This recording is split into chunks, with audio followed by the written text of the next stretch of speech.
Okay, so good morning, everybody. Thank you for joining this session today. So this is A-level chemistry with Aaron. Please do remember to turn your microphones off so that you're muted throughout this session.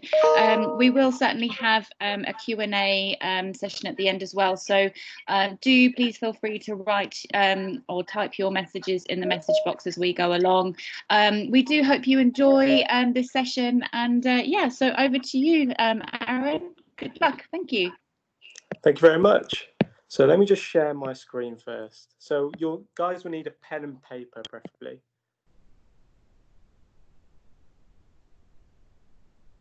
Okay. And what I tend to do for chemistry is we go through booklets.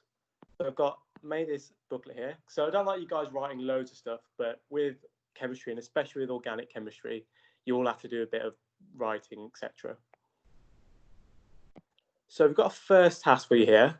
So when you think about what is chemistry and what is organic chemistry, so I'm going to give you guys 1 minute, and then what I want you to do is come up with definitions for both.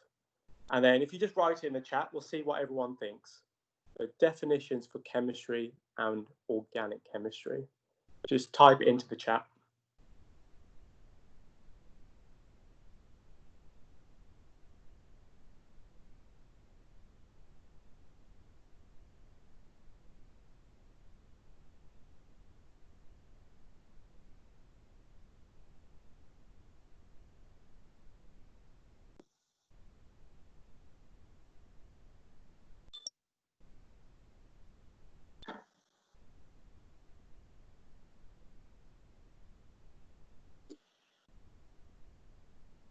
So I haven't got any messages yet, but I'll talk you through it. So chemistry is a study of matter and how substances interact with each other to form new substances. And then Valeria, you've got it spot on. Organic is chemistry based on carbon compounds. So it's the study of matter and interaction of substances.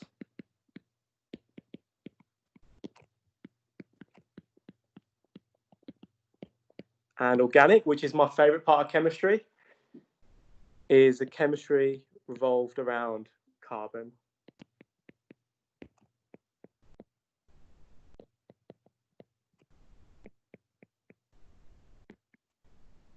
So carbon is such a great element that whole branch of chemistry is split up just based on carbon chemistry, and this is called organic. So we have 3 different parts of chemistry. We have organic, inorganic, and physical. And today we're going to focus mainly on organic. We're going to focus on 3 types of organic compounds.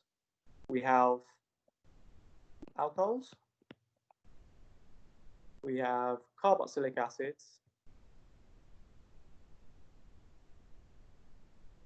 and we have esters. So hopefully you should have come across at least 2 of these. Alcohols and carboxylic acids are around about the GCSE level. Don't worry if you haven't. Esters may be new to you guys, but we'll explore each type of compound as we go through today's lesson. So alcohols, they contain this OH functional group. And this is an example of what an alcohol looks like. So we have a main carbon chain with carbon and hydrogen atoms. But we also have this OH group. And this is a functional group. And this is what makes it an alcohol. Yeah. Can anyone name that alcohol by any chance? So just type into the chat. Give you guys a minute to have a little think and then type it in the chat. Give you a hint. Many people drink it. Yeah, spot on. Ethanol. So it's not, alcohol's not just used to drink and get people drunk. Adults, that should be said. It can also be used as solvent and as a fuel. So I'm going to try and explain how you would name these compounds, these alcohols. So an alcohol is made up of, the name's made up of 2 parts. So we have N-bit, which is a suffix. That'll be ol. We name with ol. And the beginning is named depending on the number of carbons present in the chain. Let's look at this first part. The number of carbons in a chain. If we have 1 carbon, the prefix or the start of the name is going to start with methan. 2 is going to be ethan. And 3 is going to be propan. 4, butan. And 5, pentan. Okay, so let's have a go at naming this compound.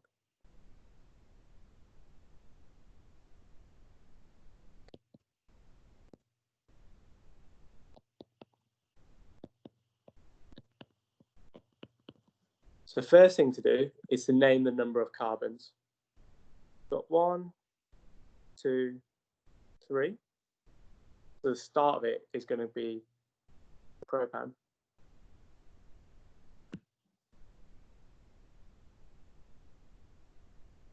And because it's an alcohol, we have to name this alcohol group. And with alcohols, we name using ol at the end. So it would be propanol. As you get further into chemistry and go to the harder stuff, you can also name the position of this alcohol. And we do the position by naming what position it is on the carbon chain. As you can see, the OH group is attached to the first carbon, so this will be propan 1ol. So I'm going to give you one more for you guys to have a go yourselves. So try and name this compound.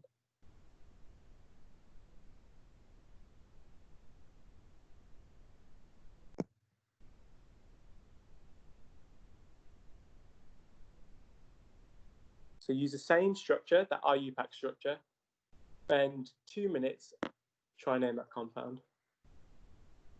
Well, we've got 1 butan 1ol.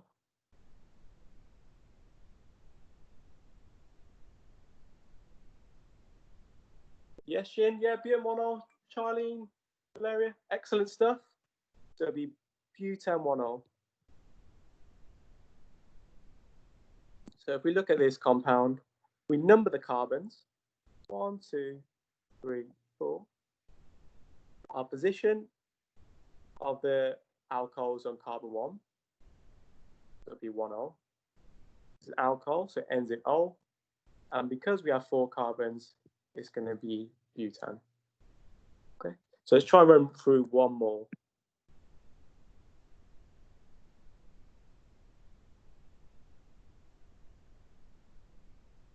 Right, see if you can name that and then write your answers in the chat.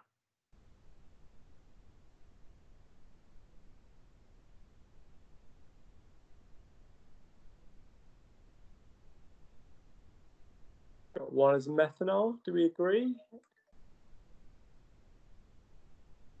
Yeah, you're spot on, this will be methanol.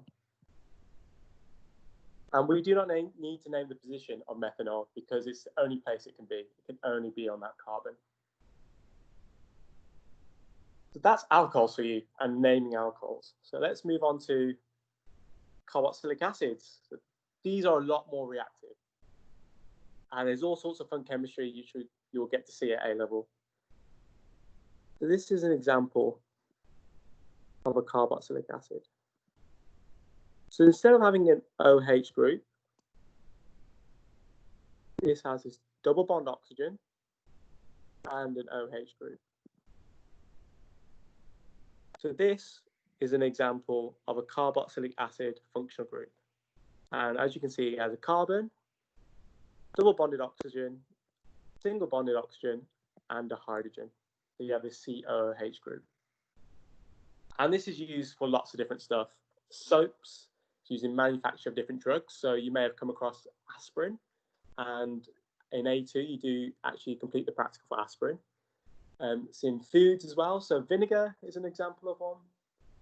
So can anyone give me the name for this compound here, the one I've just drawn?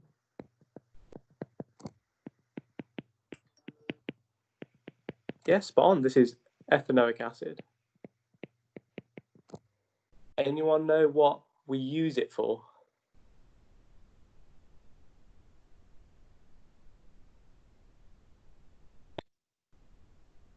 Yeah, so Valeria, exactly. Acetic acid is not the IUPAC name, but it's a common name. Yeah, it's a food. Ethanoic acid, use vinegar, and you put it on your salt and chips. So again, we're going to look at the naming of it. So these are slightly easier to name. So we have the ending, which is oic acid, and the number of and the beginning depends on the number of carbons in the chain. So if we do fill in our little table again, the 1 carbon will be methane, 2 carbons are ethane, 3 carbons propan, 4 carbons butan, and 5 carbons pentan. So let's try and name a few.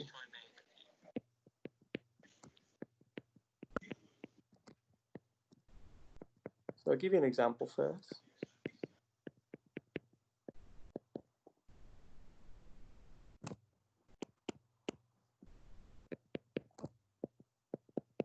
So here we have 3 carbons, 1, 2, 3. So our prefix is going to be propan. And then our suffix is oic acid, so we just fill in that in. Propanoic acid. And just be aware, there's a space between propanoic and acid. Again, slightly easier to name. So I'm just going to give you a few to have practice with.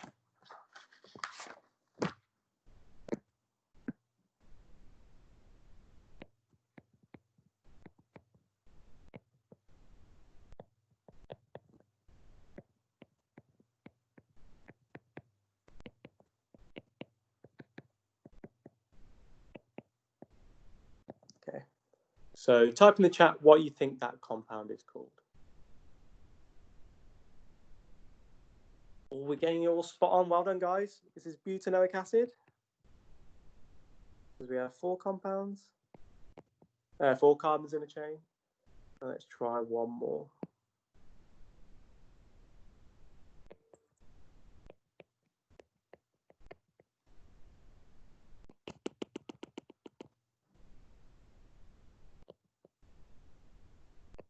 Let's really test your guys' chemistry. I'm going to make it really hard. I'm going to have 2 groups in there. See, so try and name that compound. Just beware, you've got an alcohol and a carboxylic acid group. We've got 2 groups we've got to name. So have a go, have some guesses. You won't come across this before.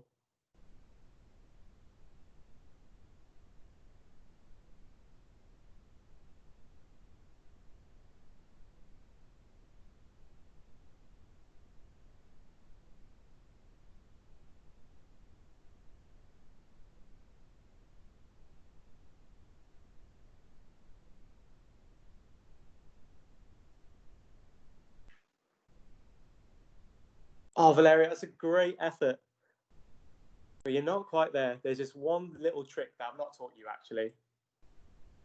So what happens is, when we've got an alcohol group, we have to decide which one has priority. Does the alcohol have priority in the naming, or does the carboxylic acid have priority in the naming?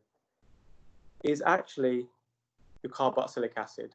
So what we do is we name the carboxylic acid as we normally would. And most of you've got that right. Butanoic acid.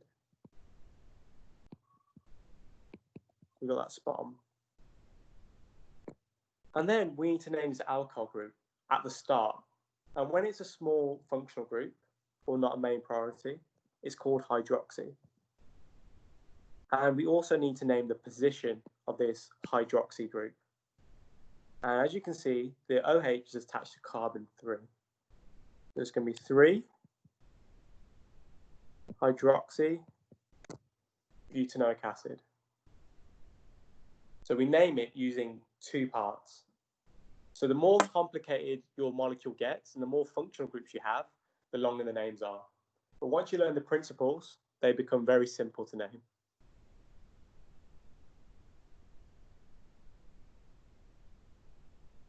That's what you get at A2. That's a bit of a tricky one. So look at esters. So esters are formed via a reaction between your carboxylic acids and your alcohols. So let's draw an example of some. So let's look at ethanol. Actually, I'll draw it, make it a bit easier. Ethanol and ethanoic acid, how they react.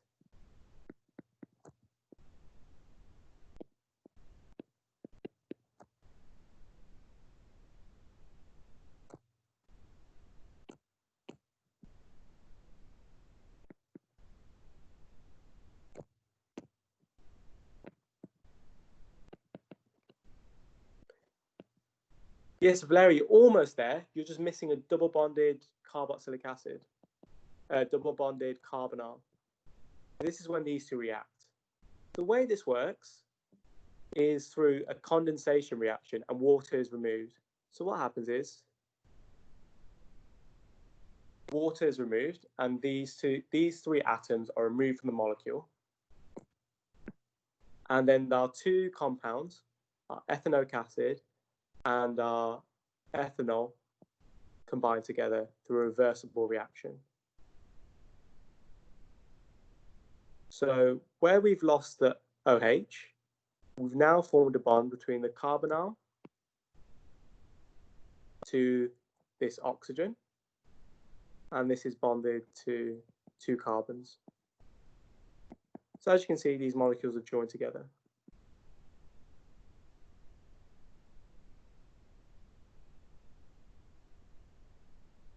And this ester is called ethyl ethanoate. And this is a fantastic solvent. So for this reaction, we need quite a few things. So this reaction won't occur straight away.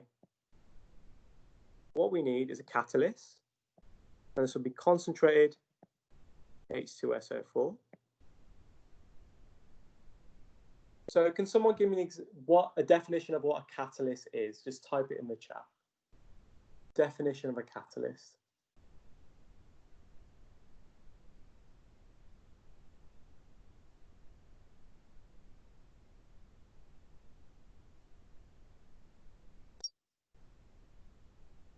Yeah, something that speeds up the reaction. So when these two molecules come together, they don't really react very fast. Really slow reaction. So we put in acid catalyst that helps speed things up. What else can we do to speed up a reaction? Type in the chat.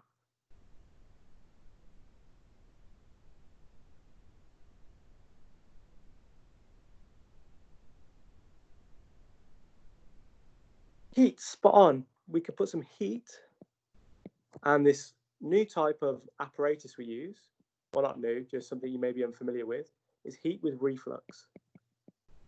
This helps speed up the reaction.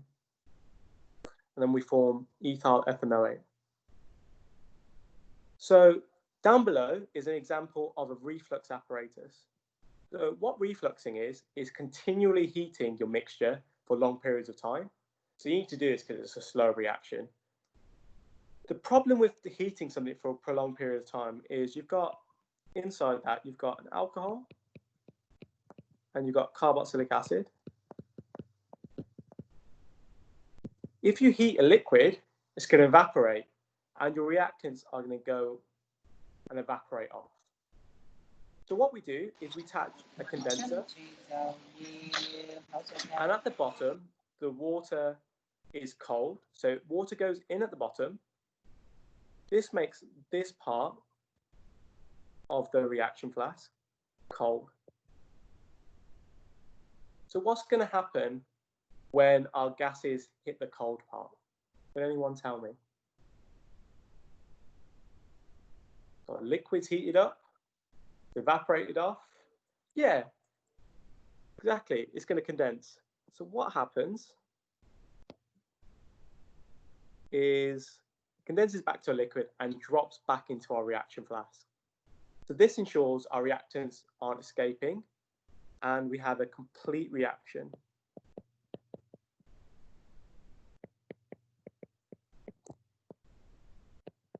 form my ester. So what I'm going to do is bear with me. I'm going to get up a video of this reaction. So, share.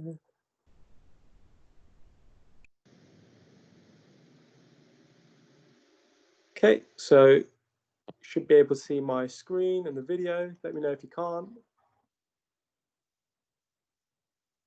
Show you a video of this reaction. To make an ester such as pentyl propanoate, I can use an alcohol and a carboxylic acid.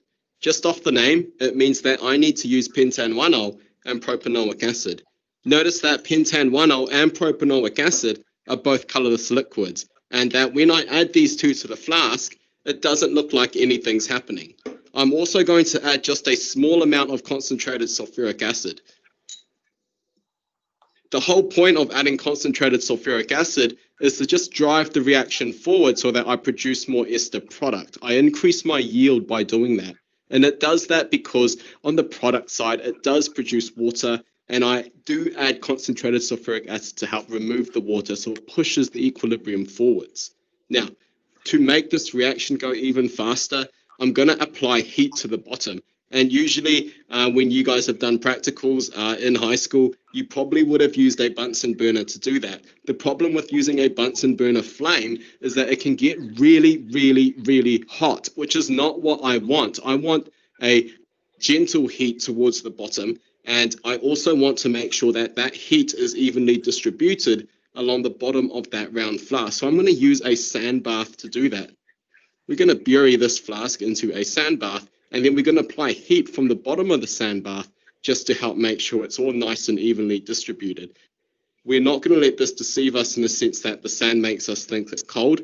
It's actually still really, really, really hot. Now, the problem with applying heat to the bottom of the flask is that in all of these reactions we do, we risk evaporating off some of our reactants and any of the products that we form. So we somehow need to recondense all of the vapors which are going to escape. And to do that, we're going to use a condenser tube. And this condenser tube does exactly what the name says. It's going to recondense things. So in this case, it's going to be the vapors that try to escape through the flask. And how does this work?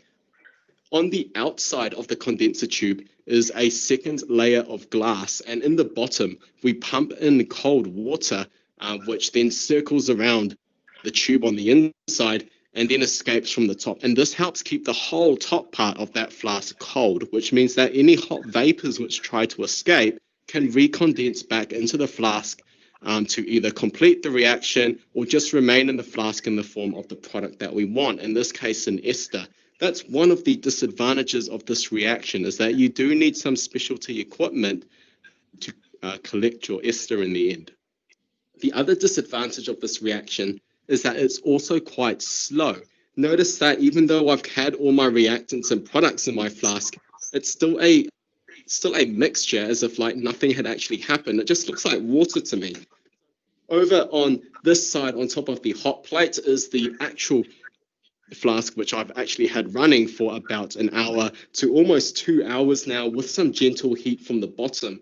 And you can see that there is a clear color change. So this reaction is pretty much done. So I'm going to switch that off, and we're going to now collect the stuff in the flask, which I assume will be a mixture of our ester product and also the initial reactants, which may or may not have been reacted yet. So let's go ahead and do that.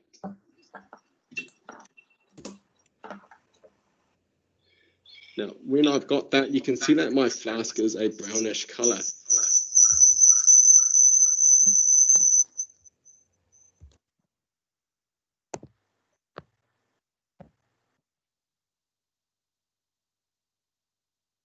Okay, so that's an example how esters are made. So if we go back to our booklet,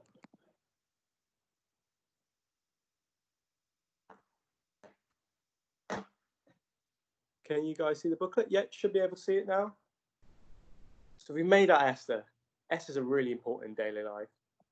So they're used in lots of stuff like food colorings, so that orangey taste you get in sweets. It's not really made out of orange. They usually put ester in it. and same like raspberry flavorings, etc. It's also used in all your perfumes. So that esters have a really, really nice smell. So what we find is they put in perfumes and they're sold for about £50. Really expensive stuff. And we can also make it into solvents and into soaps. So what I'm going to do is spend the last 5 minutes trying to name 2 parts. This is really tricky. So I'm going to put down compound.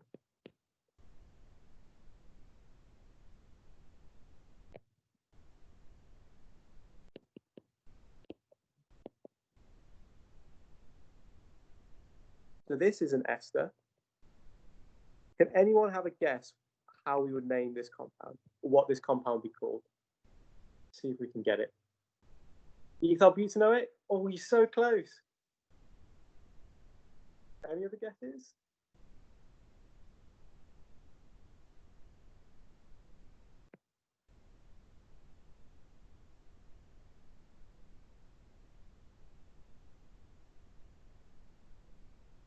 So what we do, there's 2 parts to this compound.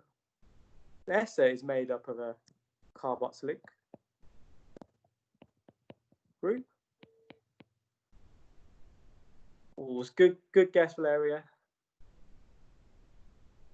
And it's also made of an alcohol group. So what we do is we name alcohol, and this has a suffix of -yl. So this has 2 carbons. The alcohol group is ethyl because it has 2 carbons there. And then the other side is double bonded carbonyl group. So this bit here, we have 3 carbons. So this would be pro. And then, as you can see, the suffix for carboxylic side will be OA. So we propanoate. Ethyl propanoate. And there should be a space in between. To make it clear. Ethyl propanoate. So what we've done there is basically split up by that ester bond to name our compound by naming the alcohol side first and the carboxylic side second. So I'm going to put another one in. Let's see if we can name this compound.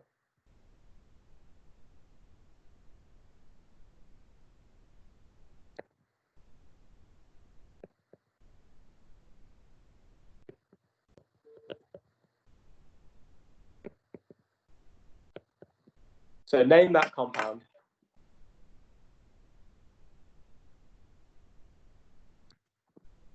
Any other guesses? So we've got methyl butanoate.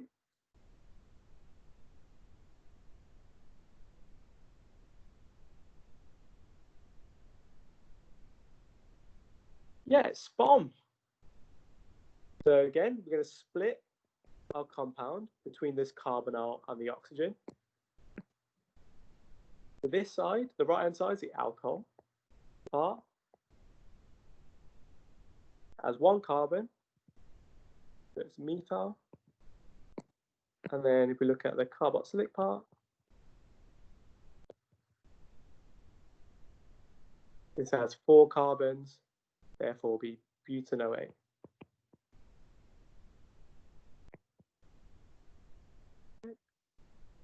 So what I want you guys to do is spend, we'll have a go at practicing 1. Have a go at completing question 1 first. See if you can name that compound on the top left.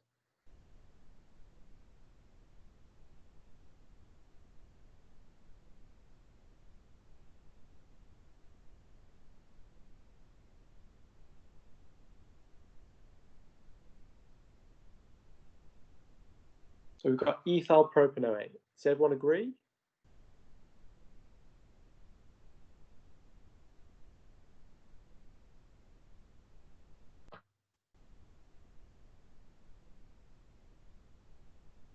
Yeah, so again, split that bond. and we get 2 on the right-hand side. This is the alcohol. This is the carboxylic. So we have 2 carbons of the alcohol, that's ethyl, and 3 carbons on the carboxylic side. That's ethyl, propan, O8. Okay, so we'll leave it there today, guys. So you should have learned how to name alcohols, how to name carboxylic acids, and to name esters, and how we form esters. So we form esters for reaction with carboxylic acid and addition of alcohol with a catalyst. Okay, thanks very much, guys. I think we will move on to the question and answer session now, if that's okay. Thank you so much, Aaron. That was really, really informative, very interesting indeed. Yes, so guys, do feel free to ask your questions in the message box. Yeah, we'll aim to answer them in the next couple of minutes or so.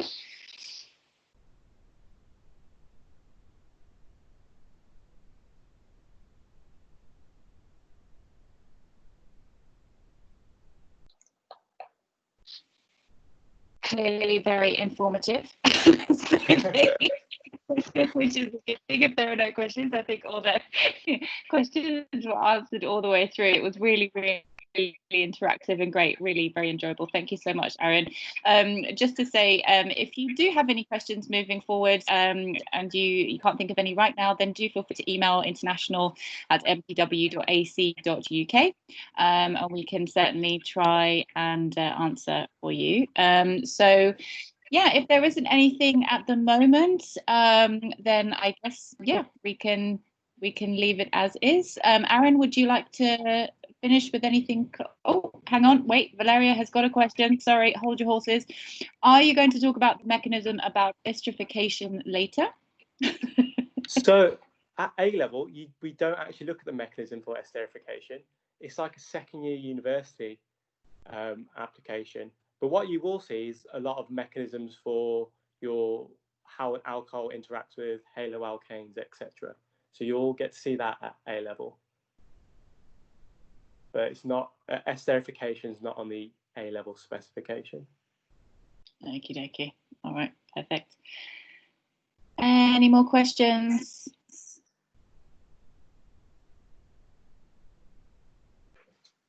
Nope. I think we're done. Okay, thank you so much, everybody, and stay safe. Thank you, Aaron, and take care. Thanks, guys.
So I got a quick question from Jin.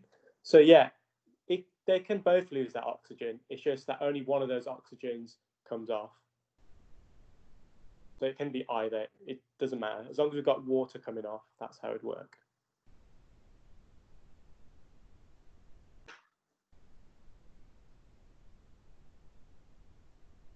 No probs.